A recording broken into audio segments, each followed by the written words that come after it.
गरीब नागिन माँ और चुड़ैल।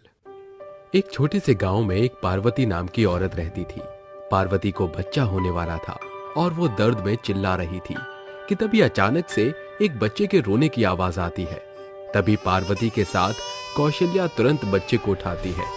जैसे ही वो बच्चे को देखती है उसका मुंह बन जाता है और वो बच्चे को वापस नीचे रख देती है और कहती है, फोड़ दिए रे भाग इसने हमारे 4 साल के बाद एक औलाद पैदा की और वो भी एक लड़की। अरे करमजली, कुछ तो शर्म करती, एक लड़का ही पैदा कर देती है, कम से कम हमारा वंश आगे तो चलता। माँ जी, आप ऐसा क्यों बोलती हो? आप हमेशा लड़के और लड़कियों में भेदभाव क्यों करती हो? भगवान जो दे उसे खुशी से मंजूर करना चाहिए। ज्यादा जबान मत चला बहू, हमने भी बच्चे ही पैदा किए हैं। 4 लड़कों के बाद एक लड़की पैदा की थी मैंने। माँ जी, ये सब किस्मत का खेल है, इसमें हम कुछ कर नहीं सकते माँ जी। जब नसीब ही ऐसा लेकर आई हो तो क्या ही कहा जा सकता है भाई। पार्वती की लड़की बहुत ही सुंदर और बहुत ही प्यारी थी, लेकिन कौशल्या उसकी लड़की होने पर बहुत ही गुस्सा थी, जिसकी वजह से वो उसे गोदी भी नहीं लेती थी। कौशल्या एक दिन अपने मन ही मन सोचती है, हे भगवान, ऐसे तो इसकी बेटी से छुटकारा नहीं मिलेगा, मुझे कुछ तो करना ही होगा। कौशल्या पार्वती की बेटी को उठाकर जंगल की तरफ ले जाने लगती है, जहाँ वो चलते चलते एक नदी के किनारे पहुँचती है।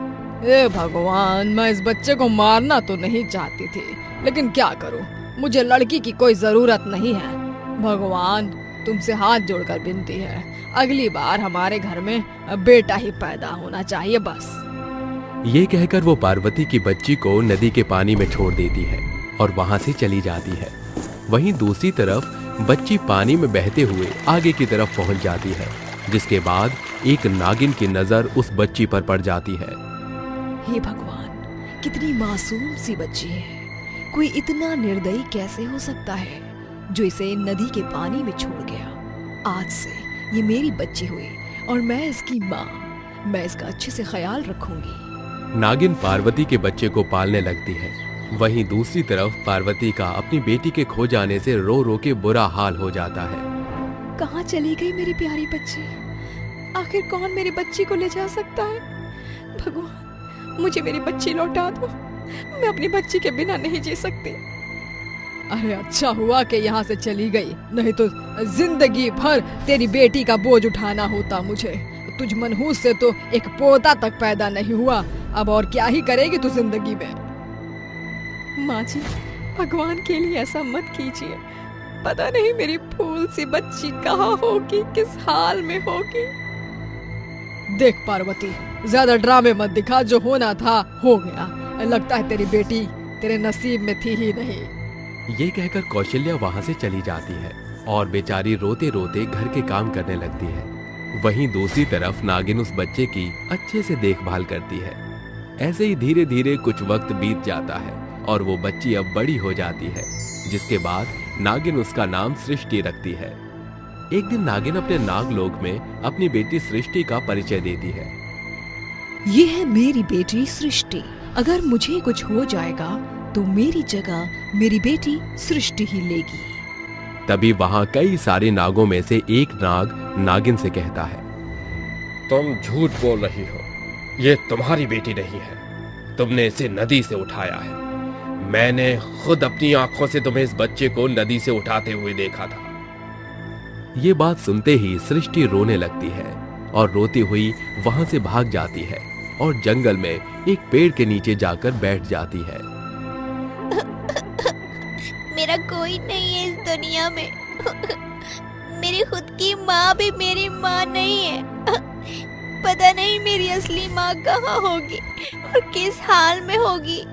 सृष्टि जिस पेड़ के नीचे बैठी थी वो एक बरगद का पेड़ था, जिस पर एक बहुत ही भयानक चुड़ैल का साया था। जैसे ही चुड़ैल की नजर सृष्टि पर पड़ती है, वो अपने मन ही मन सोचती है, अरे वाह, क्या बात है, मेरे बिना ढूंढे ही मुझे आज शिकार मिल गया। अब मैं इस लड़की को खा जाऊंगी और अपनी भूख मिटाऊंगी। जैसे ही चुड़ैल सृष्टि को पकड़ने वाली होती है, उतने में सृष्टि की एक दोस्त शिवन्या नागलोक से उसे ढूंढते हुए जंगल में उसके पास पहुंच जाती है। अरे अब ये नागिन बच्ची कहाँ से आ गई? अच्छा खासा मौका खराब हो गया। अगर मैंने इस इंसानी बच्ची को इस नागिन बच्चे के सामने खा लिया तो नागलोक के सभी नाग और नागिन मुझे मार देंगे। शिवन्या सृष्टि से कहती है, देखो सृष्टि, तुम्हारी माँ बहुत अच्छी है, वो तुमसे बहुत प्यार करती है। उनकी कोई औलाद नहीं थी। जब तुम उन्हें मिली थी, उन्होंने तुम्हारी देखभाल की और तुम्हें इतना बड़ा किया। तुम ये सब कैसे भूल सकती हो? अगर ऐसी बात थी तो उन्होंने मुझसे झूठ क्यों बोला कि मैं उनकी बेटी हूँ? उन्होंने मुझे सच क्यों नहीं बताया? मैं अपनी असली माँ के पास जाना चाहती हूँ। ये कहकर सृष्टि अपनी माँ को ढूंढने के लिए गांव पहुंच जाती है। वहीं दूसरी तरफ चुड़ैल उसके पीछे भागती हुई उसका पीछा करने लगती है, जहां उसे गांव के अंदर कई सारे इंसान दिखाई देते हैं। इतने सारे इंसान! अरे वाह! अब मैं सबसे पहले इन लोगों को खाऊंगी। सदियों से भूखी प्यासी वहाँ पड़ी थी, आज अपनी भूख मिटाऊंगी। चुड़ैल पूरे गांव में ऊधम मचा देती है, चारों तरफ लोगों को पकड़ पकड़ कर खाने लगती है। चुड़ैल का कहर पूरे गांव में फैल जाता है। लोग चुड़ैल से बचकर यहाँ वहाँ भागने लगते हैं। चुड़ैल एक एक करके सबको अपने मुंह में निगलने लगती है। किसी को नहीं छोड़ूंगी, सबको खा जाऊंगी। तुम सब गांव वाले मेरे पेट में जाओगे, कोई नहीं बचेगा इस गांव में। चुड़ैल का आतंक पूरे गांव में फैल जाता है। गांव के लोग अपनी जान बचाने की कोशिश करते हैं, लेकिन कोई नहीं बच पाता। तभी चुड़ैल के दिमाग में सृष्टि के बारे में आता है। जिसे खाने में यहाँ आई थी उसे तो मैंने अभी तक खाया ही नहीं। अब पता नहीं कहाँ और कौन से बिल में छिप गई है, कहीं दिख नहीं रही। चुड़ैल यहाँ वहाँ सृष्टि को ढूंढने लगती है। वहीं दूसरी तरफ सृष्टि अपनी माँ के घर पहुँच जाती है और उन्हें अपने बारे में बताती है, जिसके बाद पार्वती उसे देख गले से लगाते हुए उससे कहती है, बेटा, तू मेरी एक लौती औलाद थी, लेकिन मुझे नहीं पता था कि एक दिन तू मुझसे बिछड़ जाएगी। मैंने तुझे नदी में नहीं फेंका था। एक दिन सुबह जब तुम मुझे नहीं मिली तो मैंने तुझे बहुत ढूंढने की कोशिश की, लेकिन मेरी सभी कोशिश नाकामयाब रह गई। पर तुझे वापस अपने सामने देखकर मुझे बहुत खुशी मिली है। पार्वती अपनी बेटी सृष्टि को गले से लगा लेती है और रोने लगती है। तभी वहां चुड़ैल सृष्टि को ढूंढते ढूंढते पहुंच जाती है। देखते ही देखते चुड़ैल का आकार भी बड़ा हो जाता है। आखिरकार तू मुझे मिल गई। अब तो तुझे खाकर ही संतुष्टि मिलेगी मुझे।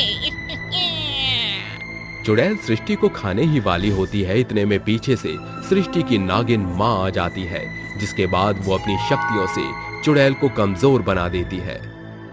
अगर मेरी बेटी को हाथ भी लगाया ना तो तुझे जान से मार दूंगी मैं। तेरी बेटी को खाकर ही रहूंगी मैं, मेरा कुछ नहीं बिगाड़ सकती तू।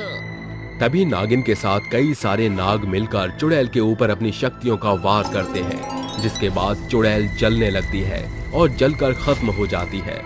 जिसके बाद नागिन अपनी बेटी सृष्टि से कहती है, बेटा, मुझे माफ कर दो।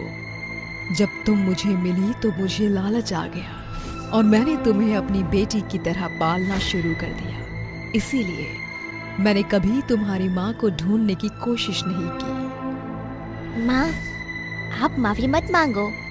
अगर आज आप नहीं होती तो मैं भी इस दुनिया में नहीं होती, और मुझे तो बहुत खुशी है कि मेरी दो माँ हैं। उस दिन के बाद से सृष्टि अपनी माँ पार्वती के साथ रहने लगती है और कभी कभी अपनी माँ से मिलने उसके पास पहुंच जाती है, जिसके बाद सृष्टि खुशी खुशी अपना जीवन बिताने लगती है।